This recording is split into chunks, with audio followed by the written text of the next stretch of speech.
Após a morte de Josué, líder das conquistas de Canaã, Israel entrou em uma nova era. Não havia rei, não havia governo central, havia apenas as 12 tribos, espalhadas, frágeis e divididas. E foi nesse espaço entre a promessa e a obediência que começou o período dos juízes. O livro dos Juízes, segundo a tradição judaica, foi escrito pelo profeta Samuel, guiado pelo Espírito de Deus. Ele narra os eventos que ocorreram entre a conquista da Terra Prometida e a instalação da monarquia em Israel com Saul. Um intervalo de aproximadamente 300 anos. É o segundo livro histórico da Bíblia, após Josué, e retrata um ciclo que se repete como um refrão sombrio. O povo serve a Deus, se afasta e adora ídolos. Deus permite que sejam oprimidos por nações vizinhas. O povo clama por socorro. Deus levanta um juiz para libertá-los. A paz, o juiz morre e tudo recomeça. Mas afinal, quem eram os juízes? Não eram reis, nem sacerdotes em sua maioria. Eram homens e mulheres comuns que Deus levantava em tempos de crise para libertar Israel. Você irá se emocionar com histórias como a de Jefté, Gideão, Débora, Sansão e de nomes menos conhecidos, mas que tiveram um papel fundamental na história do povo de Deus. Todos foram instrumentos de Deus em tempos em que a nação oscilava entre fé e idolatria. Esta é a história de 14 juízes que viram o povo se dispersar, falhar e se esquecer de Deus. A pergunta que inicia nosso vídeo hoje é: será que estamos vivendo isto novamente nos dias atuais? Otniel, o primeiro juiz de Israel, um homem da tribo de Judá, um herdeiro de uma linhagem de coragem. Seu nome era Otniel, filho de Kenaz, irmão mais novo de Calebe. Antes de se tornar juiz, Otniel já havia deixado sua marca na história de Israel. Em uma época em que os cananeus ainda ocupavam cidades fortificadas, Calebe, o mesmo que havia espiado a terra com Josué e crido na promessa, ofereceu sua filha Axa em casamento a quem conquistasse Kiriat Sefer, também chamada Debir. Foi Otniel quem se levantou. Sem hesitar, ele marchou contra a cidade e a tomou, demonstrando bravura e fidelidade ao Senhor. Por sua vitória, casou-se com Axa, filha de Calebe, tornando-se parte de uma linhagem marcada pela fé inabalável. Axa, mulher sábia e determinada, pediu a Calebe terras com fontes de água. Ele lhe deu as fontes superiores e inferiores, sinal de bênção, provisão e herança. Mas o tempo passou, e a fidelidade de Israel ao Senhor se perdeu como areia ao vento. O povo se esqueceu do Deus que os havia libertado do Egito. Serviram aos Baalins e às imagens de Azerá. Então o Senhor se irou e os entregou nas mãos de Cushan-Risataim, rei da Mesopotâmia, a terra longínqua de Aram-Naharaim. Por 8 anos, Israel gemeu sob o peso da opressão, mas quando clamaram ao Senhor, Otniel foi chamado outra vez, agora não apenas como um guerreiro, mas como o primeiro juiz de uma nova era. O Espírito do Senhor veio sobre ele, e com o poder divino, Otniel liderou Israel na batalha contra o poderoso rei estrangeiro. A Bíblia não detalha como foi essa guerra, mas sabemos o suficiente para entender o essencial. A vitória não veio da espada, mas do Espírito. Otniel venceu, Israel foi liberto e a paz reinou por 40 anos. 40 anos de alívio, 40 anos de tranquilidade em meio aos campos e vales de Canaã. Mas com o tempo, a memória do povo se apagou novamente. E com a morte de Otniel, o ciclo do pecado recomeçou. Otniel foi o primeiro juiz, mas sua história nos lembra que o chamado de Deus começa muito antes da batalha final. Ele era um homem de fé, de coragem e de obediência. Um homem que se levantou quando os outros estavam em silêncio e que deixou como legado o exemplo de quem age quando Deus chama, ainda que os registros sejam breves, sua obediência ecoa por toda a Escritura. Eude, o canhoto que libertou Israel. O tempo da paz passou como a brisa do verão. O povo, novamente entregue à idolatria, se afastou do Senhor. O ciclo recomeçou. Pecado, opressão. E agora o instrumento de juízo era o rei Eglon, de Moabe. Os filhos de Amon e os amalequitas se uniram a ele e juntos tomaram a cidade das palmeiras, Jericó. Por 18 anos, Israel foi humilhado. Pesados tributos, medo constante, domínio estrangeiro. Mas então, o povo clamou ao Senhor, e o Senhor ouviu. Dessa vez, o libertador seria improvável. Um homem da tribo de Benjamim, tribo que ironicamente significa filho da mão direita. Mas este homem era canhoto. Seu nome, Eude, filho de Gera.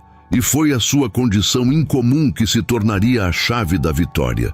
Eude foi enviado como mensageiro para entregar tributos ao rei Eglon. Mas ele não foi de mãos vazias. Antes da viagem, preparou uma adaga de 2 gumes, com cerca de 50 centímetros, e a prendeu sob suas roupas, do lado direito do corpo, onde nenhum guarda procuraria uma arma, já que os soldados buscavam a espada na cintura esquerda, comum aos destros. Eglon era um rei gordo, farto de poder e arrogância. Recebeu Eude com indiferença. Os tributos foram entregues, a missão parecia concluída, mas Eude não voltaria para casa sem cumprir o verdadeiro propósito de sua jornada. Depois de sair do palácio, Eude voltou sozinho. Ele mandou dizer ao rei: "Tenho uma mensagem secreta para ti." Eglon, curioso e confiante, dispensou todos os seus servos. Ficou a sós com Eude no quarto de verão, onde o vento soprava por janelas altas. Então Eude se aproximou e disse: "Tenho uma mensagem de Deus para ti." E com a mão esquerda puxou a adaga escondida e cravou-a no ventre do rei. A lâmina penetrou profundamente. E o texto sagrado não poupa detalhes. O corpo de Eglon era tão volumoso que a empunhadura desapareceu em sua carne. Eude não retirou a arma. Deixou-a ali e saiu. Trancou as portas do quarto e escapou por outro caminho. Quando os servos voltaram, pensaram que o rei estava descansando. Esperaram, mas ao abrirem a porta, encontraram-no morto. Enquanto isso, Eude já havia retornado às montanhas de Efraim. Com a espada da justiça não mais em mãos, mas com a autoridade do céu sobre sua voz, Eude convocou os homens de Israel. "Segui-me. O Senhor entregou os moabitas em nossas mãos." E eles desceram junto com ele. Tomaram os vales do Jordão e não deixaram nenhum moabita escapar. Foram mortos cerca de 10.000 guerreiros inimigos, todos fortes e valentes. Nenhum sobreviveu. Naquele dia, Israel foi liberto de seu jugo, e por 80 anos a terra teve paz. O mais longo período de tranquilidade registrado entre os juízes, trazido por um homem improvável com uma arma escondida e uma coragem inspirada por Deus. Eude nos ensina que o Senhor não escolhe conforme as aparências, nem depende do que o homem vê como força. Ele usa o improvável, o estranho, o desprezado, para mostrar que o poder não está na espada, mas na obediência ao chamado do céu. Sangar, o juiz da aguilhada de bois. A terra estava em silêncio. O nome de Eude ecoava como lembrança de libertação. Mas o tempo, sempre implacável, apagou da memória do povo o temor ao Senhor. E como nas vezes anteriores, o ciclo recomeçou. A Bíblia não narra o pecado nem a opressão desta vez, apenas nos apresenta um nome, um homem, um feito, e com isso compreendemos tudo o que precisamos. Depois de Eude, levantou-se Sangar, filho de Anate, e com uma aguilhada de bois, uma simples vara de madeira usada pelos lavradores para conduzir o gado, ele feriu 600 homens dos filisteus. E também libertou Israel. Juízes 3:31. Nada mais é dito sobre ele, nenhuma linhagem, nenhuma tribo especificada, nenhuma convocação celestial, mas sua ação fala mais alto que a ausência de palavras. Sangar é o homem do campo, o lavrador comum. Ele não empunhava a espada, nem liderava exércitos. Ele não tinha armadura, mas tinha algo que Deus pode usar: disposição. Quando os filisteus se levantaram, talvez saqueando, talvez ameaçando, talvez subjugando famílias em vilarejos isolados, Sangar se ergueu, não com as ferramentas da guerra, mas com a ferramenta da lavoura. O que tinha nas mãos, ele usou. A vara de boi se tornou instrumento de juízo, e 600 filisteus tombaram diante de um homem sozinho, mas cheio do Espírito do Senhor. Sangar é o retrato do servo que não espera reconhecimento para agir, que não precisa de título para ser instrumento de libertação. O nome Anate, o nome de seu pai, parece remeter a uma cidade cananeia dedicada a uma deusa da guerra. Seria ele de origem estrangeira ou vindo de uma terra misturada e sincrética? A Escritura não responde, mas isso só reforça a mensagem. Deus levanta quem Ele quer, de onde Ele quiser, e transforma instrumentos de bois em armas do céu. Não há relatos de quanto tempo durou a paz. Não há filhos, descendentes, nem cânticos registrados. Mas houve libertação, houve coragem, houve Sangar. Débora, a profetisa e mãe de Israel. O juiz anterior havia morrido, o povo se entregava aos ídolos, e então Deus permitiu que fossem dominados novamente. Desta vez, o opressor era Jabim, rei de Canaã, que reinava em Hazor. Seu comandante, Sísera, era cruel. Seus carros de guerra, 900 carros de ferro, espalhavam o terror pelos campos e vilas. Por 20 anos, os filhos de Israel foram duramente oprimidos. Mas então, no meio do deserto espiritual, uma mulher se ergueu como voz profética. Seu nome era Débora, esposa de Lapidote. Ela se sentava sob a palmeira entre Ramá e Betel, nos montes de Efraim. Ali, o povo ia até ela para ouvir juízo, conselhos e respostas. Mas Débora não era apenas juíza, era profetisa. E quando Deus falou, ela obedeceu. O Senhor ordenou que ela chamasse Baraque, filho de Abinoão, da tribo de Naftali. Ela lhe transmitiu a ordem divina.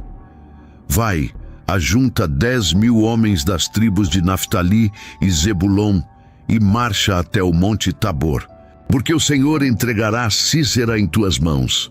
Mas Baraque hesitou. Se tu fores comigo, irei, mas se não fores, não irei. Débora respondeu com firmeza profética: irei contigo, mas a honra da vitória não será tua, pois o Senhor entregará Sísera nas mãos de uma mulher. Então marcharam ao monte Tabor.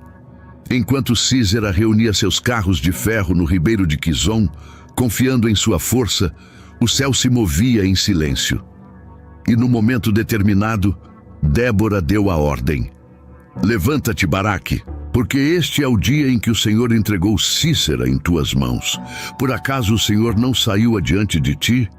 A batalha foi sangrenta. O exército de Sísera foi desbaratado.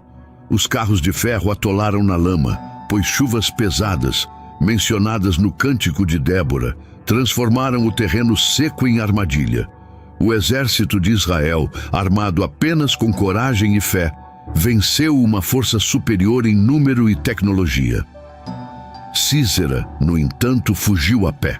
Correu em desespero até chegar à tenda de Jael, mulher de Éber, o queneu. Ela o acolheu com aparente hospitalidade, deu-lhe leite, cobriu-o com um cobertor e ele adormeceu, certo de estar seguro. Mas Jael era instrumento nas mãos do Senhor. Ela pegou uma estaca da tenda e com um martelo cravou-a na têmpora de Sísera. O comandante caiu e morreu. Baraque chegou procurando seu inimigo e Jael saiu ao seu encontro. Vem e te mostrarei o homem que procuras. E lá estava ele, morto, caído diante de uma mulher. Assim, naquele dia, Deus humilhou Jabim, o rei cananeu, e os filhos de Israel prevaleceram até destruí-lo por completo. No dia seguinte à vitória, Débora e Baraque cantaram. O capítulo 5 de Juízes registra um dos mais antigos e belos poemas hebraicos da Bíblia, um cântico de guerra, de gratidão e de glória ao Deus dos exércitos. Quando os chefes se dispõem a liderar em Israel, quando o povo se oferece voluntariamente, louvai ao Senhor. Juízes 5:2. Débora exalta a coragem das tribos que marcharam, Zebulon, Naftali e Issacar, e denuncia as tribos que ficaram passivas, Ruben, Dan e Azer. Ela canta sobre a batalha, o rio Quizon, os céus que lutaram, as estrelas que guerrearam, e termina exaltando Jael. Bendita entre as mulheres seja Jael, esposa de Éber, o queneu. Débora é descrita como mãe em Israel. Em uma época em que os homens temiam a guerra, ela se levantou com autoridade, sabedoria e poder. Uma líder completa, espiritual, política e militar. Sua história nos lembra que Deus levanta líderes de onde o mundo não espera, que Ele fala através de quem estiver disposto a ouvir, e que até o canto de vitória pode nascer em meio às lágrimas de um povo que se arrepende. E a terra teve paz por 40 anos. Gideão, o medroso que se tornou herói. Depois da morte de Débora, a terra descansou, mas o coração do povo adormeceu também. E mais uma vez, como uma maré que insiste em voltar, Israel fez o que era mal aos olhos do Senhor. Deus então os entregou nas mãos dos midianitas, povos do deserto, nômades, cruéis e implacáveis. Durante 7 anos, Israel foi saqueado. Toda vez que semeavam, os midianitas, amalequitas e povos do Oriente vinham em multidões como gafanhotos, numerosos, destruidores, devastadores. Tomavam tudo: alimento, gado, sustento, dignidade. Os israelitas passaram a viver escondidos em cavernas, grutas e fortalezas improvisadas. A terra se empobreceu, a fé se apagava, o medo era o alimento diário. Foi nesse cenário sombrio que Deus resolveu agir. Mas, como de costume, Ele não escolheu os fortes. Ele escolheu Gideão, filho de Joás, da tribo de Manassés, e o encontrou malhando trigo no lagar, escondido dos inimigos. Um lagar era lugar de uvas, não de trigo, mas a necessidade levou Gideão a adaptar sua sobrevivência. E ali, no anonimato e no medo, o anjo do Senhor apareceu. O Senhor é contigo, homem valente. Gideão, surpreso, não viu em si nenhuma valentia.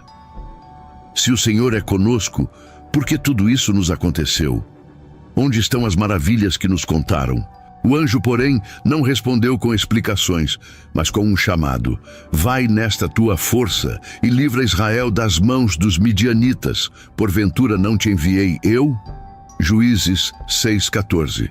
Gideão relutou. Sou o menor da minha casa, e minha família é a menor da tribo. Mas Deus não recua diante das objeções humanas. O Senhor prometeu: eu serei contigo. Como sinal, Gideão preparou uma oferta: carne e pão sem fermento. O anjo tocou a rocha com seu cajado, e fogo subiu, consumindo tudo.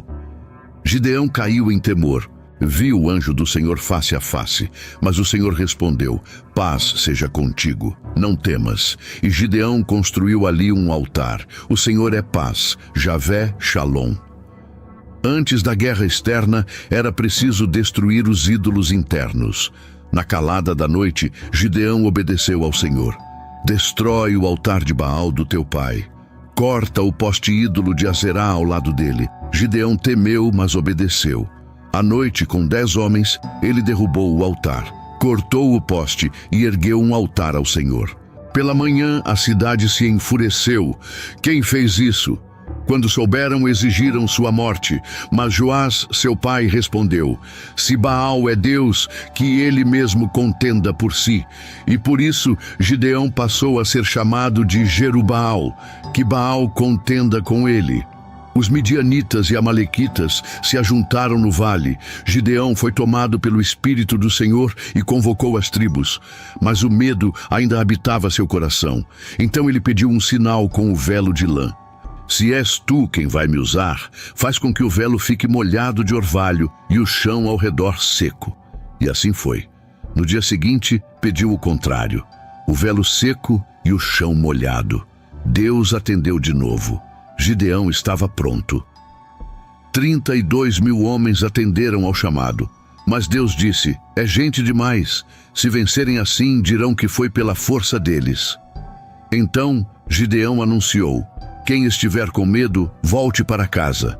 22.000 foram embora, 10.000 restaram. Mas Deus disse: ainda é demais. E mandou Gideão levá-los ao ribeiro para beber água. Aqueles que lamberam a água com a mão, como guerreiros atentos, foram escolhidos. Apenas 300 homens.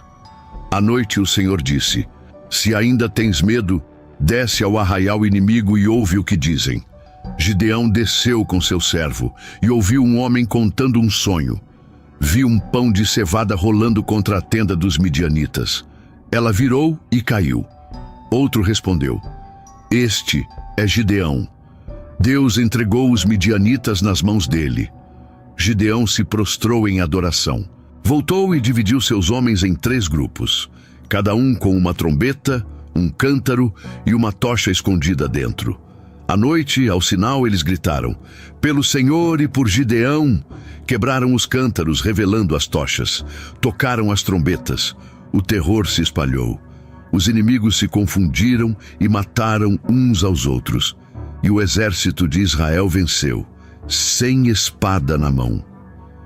Gideão perseguiu os reis midianitas Zeba e Zalmuna, os capturou e os matou. O povo quis torná-lo rei, mas ele recusou. O Senhor é quem reinará sobre vós. Contudo, aceitou presentes de ouro e fez um éfode, uma peça sacerdotal, que colocou em Ofra. E ali, Israel tropeçou novamente. O povo fez daquele objeto um ídolo. Mesmo após tamanha vitória, o ciclo começou a se repetir. Gideão teve muitos filhos, viveu em honra, mas quando morreu, Israel voltou a adorar Baal. Esqueceram-se do Senhor e também esqueceram do homem que os libertou. Gideão foi o medroso que se tornou herói, o pequeno que derrotou o poderoso. Ele nos lembra que a fé começa com obediência, que Deus não procura guerreiros perfeitos, mas corações dispostos, e que a verdadeira vitória vem quando o Senhor luta por nós. Tola, o juiz silencioso. Depois de Gideão veio o caos. Um de seus filhos, Abimeleque, tentaria se tornar rei. Matou 70 irmãos, reinou sobre Siquém, mas não foi Deus quem o escolheu. Foi o orgulho, e o sangue que derramou foi o mesmo que o tragou. Após sua queda, a terra estava mergulhada em desordem. Mas então, se ergueu um homem, sem guerras registradas, sem batalhas épicas, apenas fidelidade silenciosa. Seu nome, Tola, filho de Puá, neto de Dodo, da tribo de Issacar. Ele habitava em Samir, na região montanhosa de Efraim.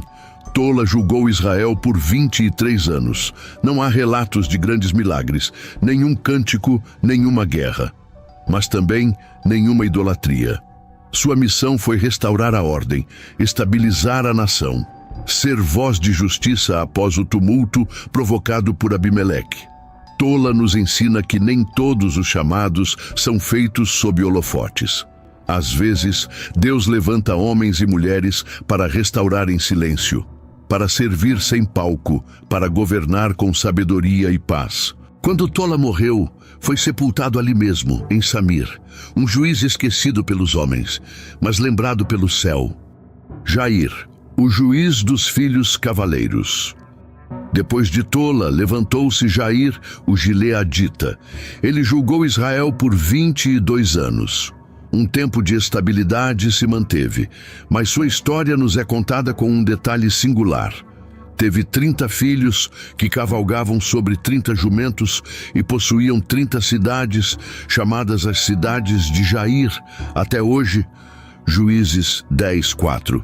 Jair governava do oriente do Jordão, na região de Gileade, terra montanhosa, distante das grandes tribos ocidentais. Seus filhos, 30, representam influência. Seus jumentos, símbolo de riqueza e autoridade. Suas cidades, marca de organização política e estabilidade territorial. Durante seu governo, não se ouve o choro da opressão, nem o rugido da guerra, apenas o som dos cascos em paz, cruzando trilhas de terra e colinas férteis. A Bíblia não nos diz se Jair foi um homem de oração, nem se Deus falou com ele, mas nos diz que ele governou, estabilizou e deixou um legado administrativo que perdurou. Após 22 anos, Jair morreu e foi sepultado em Camon, outro juiz que não buscou glória para si, mas que manteve viva a trégua entre Israel e seus próprios erros. Tola e Jair, 2 nomes que a Bíblia registra com poucas palavras, mas que sustentaram por décadas uma nação à beira da ruína. Às vezes, o maior milagre é impedir que o caos recomece. Jefté, o voto e a espada. O povo esqueceu. Mais uma vez, os filhos de Israel fizeram o que era mal aos olhos do Senhor. Serviram aos Baalins, a Astarote, aos deuses da Síria, de Sidom, de Moabe, dos Amonitas e até dos filisteus. Abandonaram o Senhor completamente, e o Senhor se irou, e os entregou nas mãos dos filisteus e dos amonitas. Durante 18 anos, os israelitas a leste do Jordão, na terra de Gileade, foram esmagados. Os amonitas atravessaram o Jordão e ameaçaram também as tribos ocidentais, Judá, Benjamim e Efraim. Então o povo clamou ao Senhor, mas Deus respondeu com dor e justiça. Quando vocês clamaram antes, eu os livrei. Mas hoje, voltem aos deuses que escolheram, que eles os salvem. O povo então se arrependeu com lágrimas, tiraram os ídolos, e novamente o coração de Deus se moveu. Os líderes de Gileade disseram: quem liderar o combate contra os amonitas será nosso chefe. E foi então que se lembraram de Jefté, o gileadita, homem valente, guerreiro temido, mas rejeitado. Filho de Gileade com uma prostituta, Jefté fora expulso da casa do pai pelos irmãos. Não herdarás conosco, pois és filho de outra mulher. Jefté fugiu para a terra de Tobi, onde se tornou chefe de um bando de homens inúteis, homens esquecidos como ele, marginalizado, esquecido, mas forjado na dor. Agora, diante da guerra, os anciãos vieram procurá-lo. Jefté, vem ser nosso capitão. E ele respondeu: não foram vocês que me odiaram e me expulsaram? Agora me procuram quando estão em aperto? Eles insistiram, e Jefté, com sabedoria, negociou. Se Deus me entregar a vitória, serei vosso chefe? Serás. Então Jefté voltou como comandante, mas antes da espada tentou a paz. Jefté enviou mensageiros ao rei dos Amonitas: por que guerreias contra Israel? O rei respondeu: porque Israel tomou nossas terras quando saiu do Egito. Mas Jefté conhecia a história e respondeu com firmeza: Israel pediu passagem por Edom e Moabe e foi recusado. Só atacamos quando Seom, rei dos amorreus, veio contra nós. E a terra foi dada por Deus. Por 300 anos vocês não a reivindicaram. Agora vem nos tomar o que o Senhor nos deu? O rei amonita não deu ouvidos. Então o Espírito do Senhor veio sobre Jefté. Ele reuniu um exército e avançou rumo ao confronto. Mas antes da batalha, fez um voto impensado. Se me deres vitória sobre os amonitas, quando eu voltar em paz, o que sair primeiro da porta da minha casa, isso será do Senhor, e o oferecerei em holocausto. A batalha foi vencida. Jefté derrotou 20 cidades dos amonitas. O povo celebrou. A terra exultou. Mas ao voltar para casa em Mispa, quem saiu ao seu encontro com tamborins e danças foi sua filha única. A Bíblia é clara. Ele só tinha ela, e ao vê-la, rasgou as vestes. Ah, minha filha, tu me prostraste por completo. Ela não recuou. Pai, se fizeste voto ao Senhor, cumpre, mas concede-me 2 meses para chorar minha virgindade nas montanhas. E assim foi. Após o prazo, Jefté cumpriu seu voto. O texto sagrado não diz claramente se ele de fato sacrificou sua filha como holocausto ou se a consagrou à virgindade perpétua. O que sabemos é que o episódio ecoou pela história de Israel. As jovens passaram a lembrar anualmente da filha de Jefté, um tributo à obediência, um lamento pelo excesso de zelo sem sabedoria. Mais tarde, os efraimitas se revoltaram por não terem sido chamados à guerra. Jefté os confrontou. A batalha interna foi cruel. Israel guerreou contra si mesmo. E para identificar os fugitivos, usaram uma senha. Diga Shibolete. E os efraimitas, por seu sotaque, diziam Sibolete, e eram mortos. Jefté julgou Israel por 6 anos. Depois morreu e foi sepultado em Gileade. Jefté é o retrato do rejeitado que Deus escolheu, do homem moldado na dor que se torna libertador. Mas também nos alerta: o zelo sem sabedoria pode ferir mais que a espada. A fé verdadeira ouve antes de prometer e obedece, sem precipitação. Ibzan, o juiz dos casamentos reais. Após a morte de Jefté e as feridas da guerra civil, Israel precisava respirar. O eco do voto trágico e da espada fratricida ainda pairava sobre Gileade. Mas Deus, em sua fidelidade, concedeu um tempo de reorganização. E então surgiu um novo juiz, Ibzan, de Belém. Não se sabe se era a Belém de Judá ou a de Zebulon, mas seu nome ficou registrado. Ibzan julgou Israel por 7 anos e sua influência era notável. A Bíblia nos diz que teve 30 filhos e 30 filhas. Ele casou suas filhas para fora de sua casa e trouxe 30 mulheres de fora para seus filhos, um gesto que revela alianças políticas, estratégias familiares e estabilidade social. Seus casamentos foram pontes, suas filhas saíram, seus filhos se aliaram a outras famílias. Em um tempo de reconstrução, Ibzan uniu tribos, famílias e clãs. Talvez não tenha empunhado espada, mas empunhou sabedoria. Após 7 anos, Ibzan morreu e foi sepultado em Belém. Seu nome se apagou entre os homens, mas permaneceu diante de Deus como alguém que preservou a paz com inteligência e estrutura. Elon, o juiz silencioso de Zebulon. Depois de Ibzan, levantou-se Elon, da tribo de Zebulon, julgou Israel por 10 anos. Não há relatos de guerra, de idolatria ou de tribulação nesse período. O nome Elon significa carvalho, símbolo de firmeza, estabilidade e raiz profunda. E talvez seja isso que ele representou: uma árvore silenciosa, mas que sustentou sombra e abrigo em tempos de transição. Elon morreu e foi sepultado em Aijalon, na terra de Zebulon. Como o carvalho viveu firme, como o carvalho caiu silencioso e como o carvalho deixou semente. Abdom, o juiz da prosperidade silenciosa. Após Elon, levantou-se Abdom, filho de Hilel de Piratom. Ele julgou Israel por 8 anos. Teve 40 filhos e 30 netos, que cavalgavam sobre 70 jumentos. Assim como Jair antes dele, Abdom representa o auge da organização, da riqueza e da influência familiar. Seus filhos e netos, montados em jumentos, símbolo de autoridade e mobilidade, percorriam as cidades como príncipes.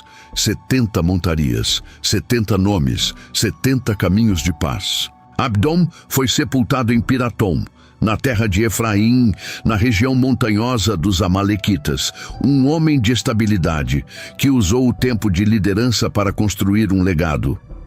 Ibsã, Elon e Abdom, 3 juízes silenciosos. Suas espadas não são registradas, mas seus frutos permaneceram. Eles nos lembram que nem todo herói faz barulho. Às vezes, o maior milagre é manter a paz em tempos de caos. Sansão, a força e a queda. Naqueles dias, Israel voltou a fazer o que era mal aos olhos do Senhor. E por 40 anos, o Senhor os entregou nas mãos dos filisteus. 40 anos. Tempo de silêncio, opressão e vergonha.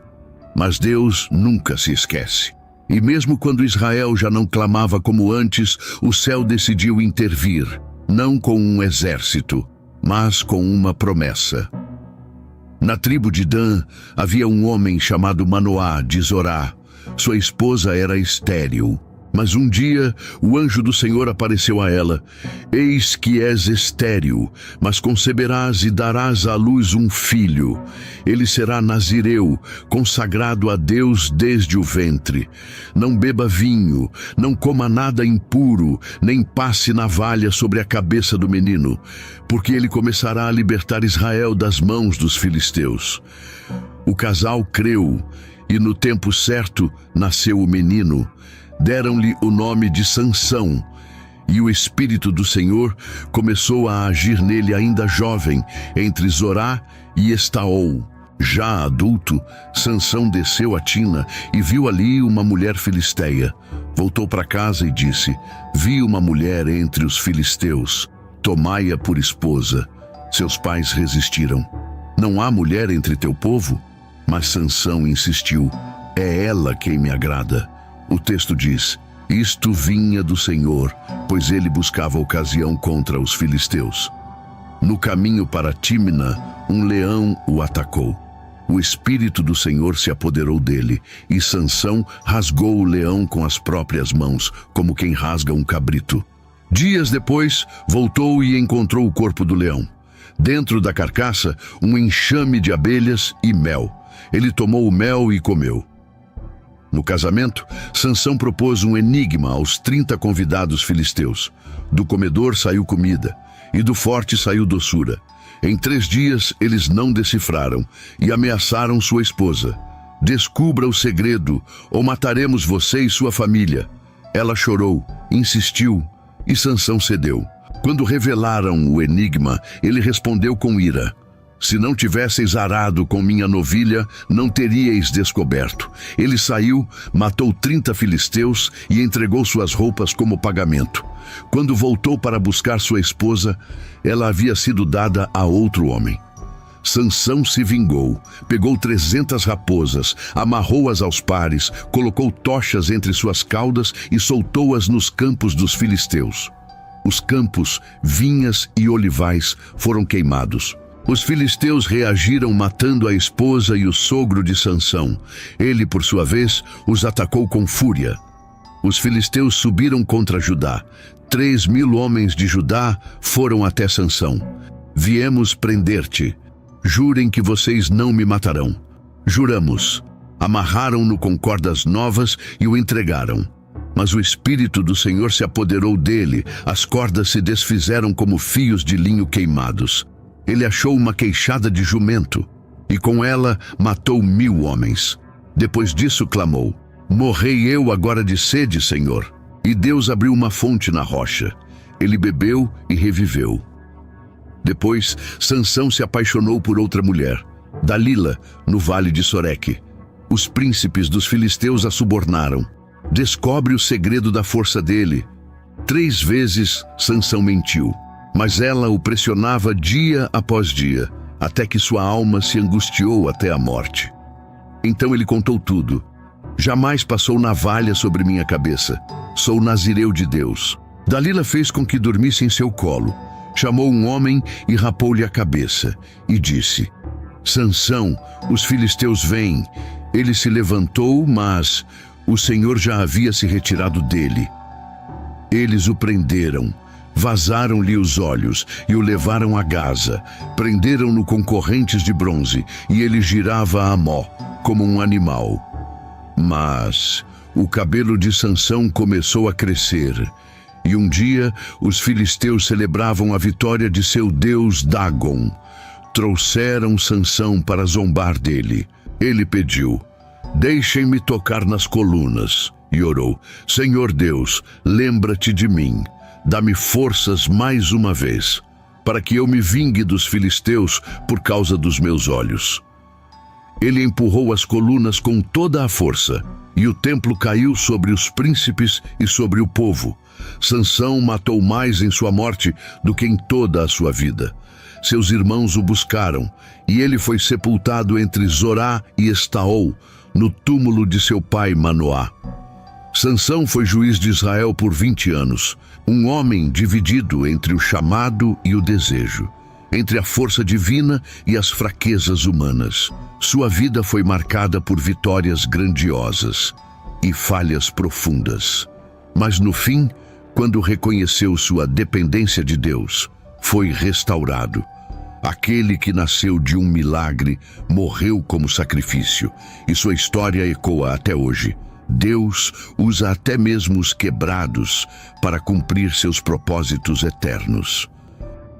Eli, o sacerdote silencioso. Depois da morte de Sansão, Israel permaneceu sem liderança central. Os dias dos juízes estavam chegando ao fim, mas ainda restavam duas vozes a serem ouvidas. A primeira, Eli, o sacerdote de Siló. Eli era juiz e sacerdote, ministrava diante da Arca da Aliança no tabernáculo de Siló, onde o povo ia adorar. A Bíblia não descreve como ele chegou à posição de juiz, mas sabemos que julgou Israel por 40 anos. Eli era um homem piedoso, mas falhou onde era mais sensível, na disciplina de seus filhos. Hofni e Finéias, filhos de Eli, eram sacerdotes, mas se corromperam. Eles tomavam as ofertas do povo com ganância, deitavam-se com mulheres à porta do tabernáculo e profanavam o nome do Senhor. Eli os repreendeu, mas com brandura. O juízo de Deus foi anunciado. Um homem de Deus profetizou: "Cortarei tua descendência, nenhum ancião haverá em tua casa, e o sinal seria este: Hofni e Finéias morreriam no mesmo dia." Foi nos dias de Eli que Deus começou a levantar o último juiz e primeiro profeta nacional, Samuel. Samuel era filho de Eucana e Ana, mulher estéril que rogou a Deus um filho, prometendo consagrá-lo ao Senhor. Ana orou no templo com amargura de alma. Eli, ao vê-la orando em silêncio, pensou que estivesse embriagada. Mas ao entender sua dor, abençoou-a. "Vai em paz. O Deus de Israel te conceda o que pediste." Samuel nasceu e, como prometido, foi entregue ao serviço de Deus em Siló. Desde pequeno servia ao lado de Eli, e foi ali que Deus o chamou, numa noite silenciosa. Samuel dormia perto da arca do Senhor, e então ouviu: "Samuel!" Ele correu a Eli: "Aqui estou." Mas Eli respondeu: "Não te chamei." Isso se repetiu 3 vezes. Então Eli entendeu: era Deus quem o chamava. E disse: "Quando ouvires de novo, responde: Fala, Senhor, pois o teu servo ouve." E o Senhor falou: "Farei uma coisa tal, que todos os que a ouvirem ficarão com os ouvidos zunindo. Julgarei a casa de Eli para sempre, porque ele sabia da corrupção dos filhos e não os repreendeu com firmeza." Samuel temeu contar a visão, mas Eli insistiu: "É o Senhor, faça o que bem lhe parecer." E assim, Deus começou a levantar Samuel diante de todo o povo. Certo dia, Israel foi à guerra contra os filisteus. Derrotados na primeira batalha, decidiram levar a Arca da Aliança ao campo de batalha, como se a presença de Deus pudesse ser manipulada. Hofni e Finéias foram com ela, mas Israel foi vencido. Hofni e Finéias morreram, e a arca foi tomada. Quando a notícia chegou a Siló, Eli, com 98 anos, cego e sentado à porta, ouviu: "Os teus filhos morreram." A arca foi levada, e ao ouvir da arca caiu da cadeira, quebrou o pescoço e morreu. Naquele mesmo dia, a nora de Eli, esposa de Finéias, deu à luz um filho. e o chamou de Icabô. A glória se foi de Israel. Samuel, o último juiz, o primeiro profeta nacional. Enquanto a casa de Eli caía, a luz de Deus brilhava no coração de Samuel. O menino crescia em graça diante de Deus e dos homens, e a palavra do Senhor era com ele. A arca ficou por anos longe de Siló. Israel permaneceu em opressão espiritual. Mas então Samuel, já homem, convocou o povo. Se de todo o vosso coração quiserdes voltar ao Senhor, lançai fora os deuses estranhos. E o povo obedeceu. Samuel reuniu Israel em Mispá. Houve arrependimento, confissão, jejum, mas os filisteus ouviram da reunião e marcharam para atacar. O povo temeu. Samuel, clama ao Senhor por nós. E Samuel sacrificou um cordeiro e orou, e o Senhor trovejou com grande estrondo sobre os filisteus. Eles foram confundidos e derrotados. Samuel ergueu uma pedra. Ebenezer, até aqui nos ajudou o Senhor. Samuel julgou Israel por toda a sua vida. Percorria Betel, Gilgal e Mispá, estabelecendo justiça. E sempre voltava a Ramá, onde estava sua casa e seu altar.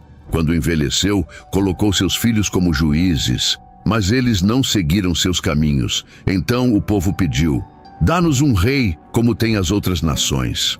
Samuel resistiu, mas Deus disse: eles não rejeitaram a ti, mas a mim, para que eu não reine sobre eles.